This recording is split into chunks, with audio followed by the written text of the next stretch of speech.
교통생활 상식을 높이는 시간 한장현 교수의 교통안전 상식. 자동차 상식계의 자동 판매기 이런 표현이 어울리는 분입니다. 교통 분야의 전문가이시죠. 자동차 칼럼니스트이자 대덕대학교 자동차학과 한장현 교수님을 만나봅니다. 안녕하세요, 교수님. 네, 안녕하세요. 네, 날씨가 오늘도 좋죠. 네, 조금 미세먼지랑 뭐 해서 좀 그거 빼고는 너무 좋은데요. 따뜻하고. 아, 그러시군요. 네. 요새 바둑 보셨죠? 요즘 화제가 네, 되고 있는 봤어요. 알사범? 네. 알파고와 관련된 얘기 오늘 전해주신다고요? 예. 아무래도 뭐 요즘에 진짜 가장 우리 사회에서 정치나 이런 거 빼고 가장 크게 영향을 미쳤던 게 아마 인공지능에 따른 알파고랑 이세돌 구단의 네. 바둑 대결이었던 것 같아요. 네. 실제적으로 우리가 생각할 때 갑작스럽게 이 정도면은 이제 곧 미래가 코앞에 다가오지 않았나 싶을 정도고. 네. 뭐 다른 데서도 이런 얘기 하도 많이 하다 보니까 뭐 청취자분들이 피곤하실지 모르겠는데. 네. 또 그렇다고 자동차 분야에서 또 자율주행차랑 또 인공지능과 관련돼 있다 보니까 이런 얘기를 안 할 수가 없을 것 같아요. 영화에서는 많이 봤어요. 실제로 네. 저런 일이 가능할까 했었는데 네. 이게 막상 코앞에 다가왔다고 하니까 믿겨지지 않는데요. 네. 국내에서 자율주행차 시험 소식이 들려와요. 이게 머지않아 자율주행차 시대가 올 것 같은데 실제는 어떤가요? 네, 사실 최근 몇 년 사이에 이 자율주행차에 관련된 기술이 비약적으로 발전한 건 사실이에요. 네. 그런데 아직까지는 이 자율주행차가 우리 생활에 확실하게 뿌리 내리고 자리 잡기까지는 아직도 좀 많은 시간이 필요할 것 같다라는 게 제 생각입니다. 네. 그런데 요즘에 뉴스를 보면 꼭 네. 그렇지도 않을 것 같더라고요. 곧 상용화 될 것 같은 느낌이 들거든요. 네, 자율주행차에 필요한 여러 가지 기능 중에 일부 기능들은 벌써 이미 쓰이고 있는 것들이 현실이거든요. 네. 그런데 아직도 이제 많은 교통환경 변수에 대해서 해결책을 마련 못한 부분이 있어요. 네. 그러니까 예를 들어서 가장 주행이라고 얘기하긴 뭐하죠. 자율 운행 기술이 발달한 게 항공기거든요. 네. 항공기 같은 경우에는 지금 현재는 이착륙이나 악천후 상태 외에는 거의 비행기가 알아서 하기 때문에 네. 인간이 관여할 영역이 항공기 운항 과정이 한 20% 정도라는 얘기도 있거든요. 기술이 정말 많이 발달했군요. 네. 네. 자동차보다 첨단 기술이 적용된 항공 분야에서 80%가량의 자율 운항이 가능하고 군사용 드론의 이용을 보면요. 네. 자율주행 기술도 쉬울 것 같은데 아닌가 보죠? 예, 보통 비행기도 적용 이 정도 한다면 자동차는 더 쉽지 않느냐 생각할 수 있는데 네. 먼저 홍미정 아나운서 군사용 드론 같은 경우에 사실은 원격 조종이에요. 그렇죠. 무인이죠. 그러니까, 네. 예, 조종사만 타고 있지 않을 뿐이지 사실은 먼 거리에서 인간이 조종하는 거니까 아직은요. 네. 그래서 요거는 조금 인공지능하고는 아직까지는 좀 거리가 있고요. 네. 그다음에 이제 여객기나 수송기 같은 경우는 확실하게 이착륙을 과정만 배제한다면 그냥 운항 과정에서 외부 변수가 없기 때문에 네. 그냥 공중에 떠 있는 상태에서 제트 엔진이 추력을 밀어주고 동체는 공기 저항에 따라서 맞춰서 띄워져 있는 것뿐이거든요. 네. 공중에서 예를 들어서 횡단보도가 있는 것도 아니고 그렇죠. 그렇잖아요. 네. 근데 이제 자동차 같은 경우는 바로 이 지상에서 도로에서 운전하다 보니까 차선이라든가 도로의 어떤 꺾임 같은 기본적인 변수 외에도 네. 신호등이라든가 주변을 달리는 차량 또는 횡단보도를 건너는 이런 보행자들 또는 갑자기 튀어나온 애완동물들 같은 변수들이 너무 많아요. 거기다가 네. 또 일기 변화로 갑작스럽게 눈이 확 내리면 지금 현재는 대부분 이제 카메라로 노면을 보고 화상 분석을 해서 차선을 읽는데 네. 갑작스럽게 차선이 없어지거나 또는 도로 공사를 하느라고 차선이 지워졌을 경우 네. 이럴 경우에 적용을 어떻게 할 건가 이런 것들에 고려할 요인이 너무 많거든요. 그런 부분까지 커버한다는 게 쉽지는 않을 것 같은데 말씀 듣고 보니까요. 네. 네. 그렇긴 하지만 벌써 자율주행차 시험 구간을 설정하고 시험 주행을 준비하는 단계잖아요. 예, 바로 그 단계입니다. 그러니까 새로운 네. 기술을 개발하기 위해서는 시험 단계를 반드시 밟아야 되거든요. 네. 그리고 개발 시험에서 성공했다고 해서 곧바로 판매 상품화되는 것까지는 아니고요. 네. 바로 그 개발 시험 단계와 실용 단계 사이의 차이가 시간적 격차나 또는 완성도의 차이가 굉장히 큽니다. 네. 실용 단계까지 이르려면 뭐 더 오래 기다려야 한다는 말씀이죠?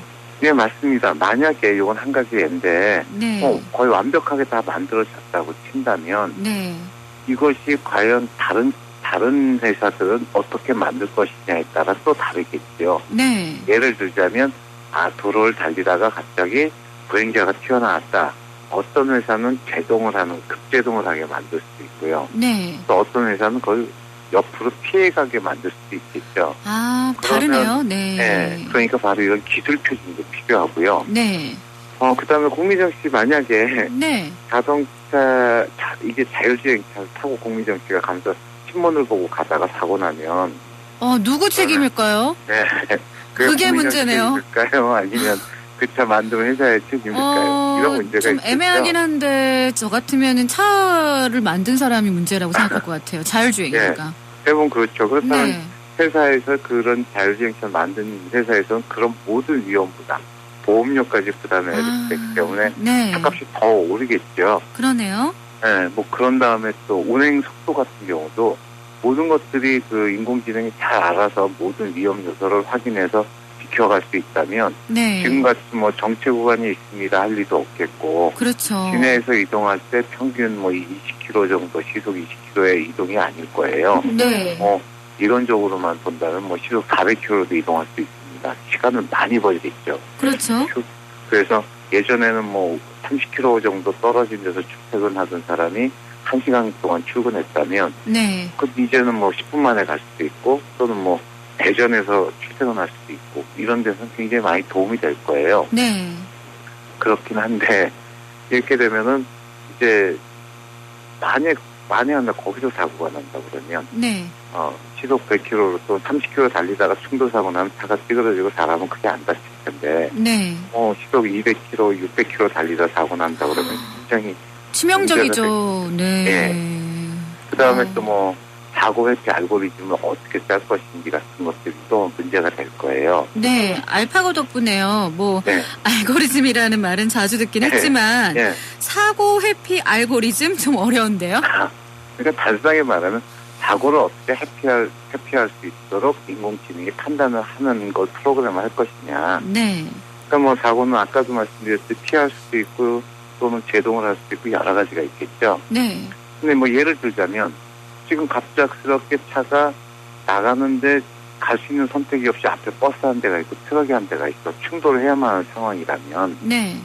아무래도 인명피해 때문에 버스는 사람이 많이 타 있겠고 트럭은 어차피 짐이니까라고 한다면 일반적으로 맨 처음에 알고리즘을 짤 때는 버스와 트럭 두 대 중에 한 대를 추돌해야 된다 그러면 트럭을 추돌하겠죠. 네. 근데 만약에 그 트럭은 유독성 물질이 실린 그런 트럭이라는- 부분들이 있네요. 예.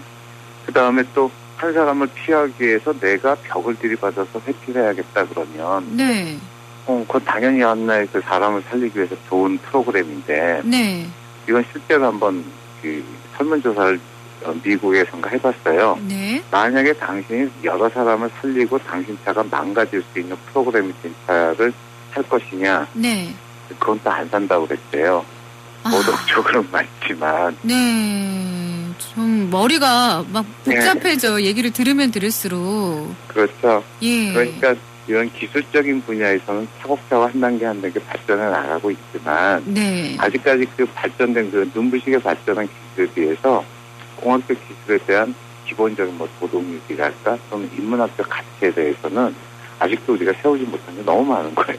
네. 그런 부분을 생각하니까 이 자율주행차는 뭐 아주 먼 미래 얘기가 되는 것 같아요.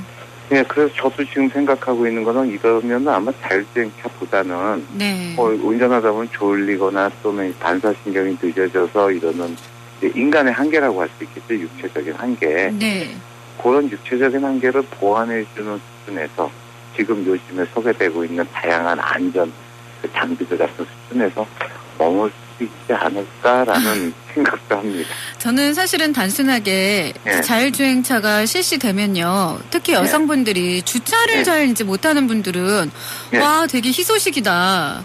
그리고 또 장거리를 가야 되는데 굉장히 네. 피곤한 분들 많잖아요. 그렇죠. 그러면은 차가 알아서 다 해주면은 이제 자면서 가면 되겠구나 하고 정말 간단하게 생각했다가 예. 교수님 이야기를 들어보니까 이게 좀 보통 문제는 아닌 것 같아요. 네.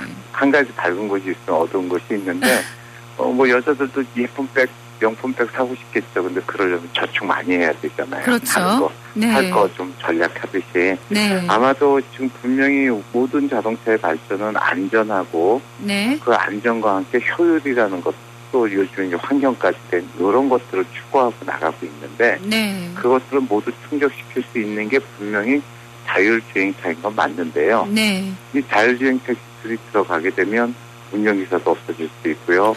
여러 가지 그러네요. 안전한 것도 많습니다. 직업도 없어지고 모든 걸 네. 컴퓨터가 다 하다 보면 또 게을러지고 또 그렇죠. 육체 활동도 좀 적어지게 되고 예. 여러 부정적인 면들이 또 파생이 되겠군요. 예, 그렇습니다. 자율주행 자동차의 상용화 시점을 앞당기는 건 뭐 큰 의미가 없어 보입니다. 그게 얼마나 안전한 상태에서 상용화되느냐 그게 가장 중요한 문제일 거라고 생각이 드는데요. 오늘도 예, 도움 말씀 고맙고요. 네, 예. 다음 시간에 뵐게요. 감사합니다.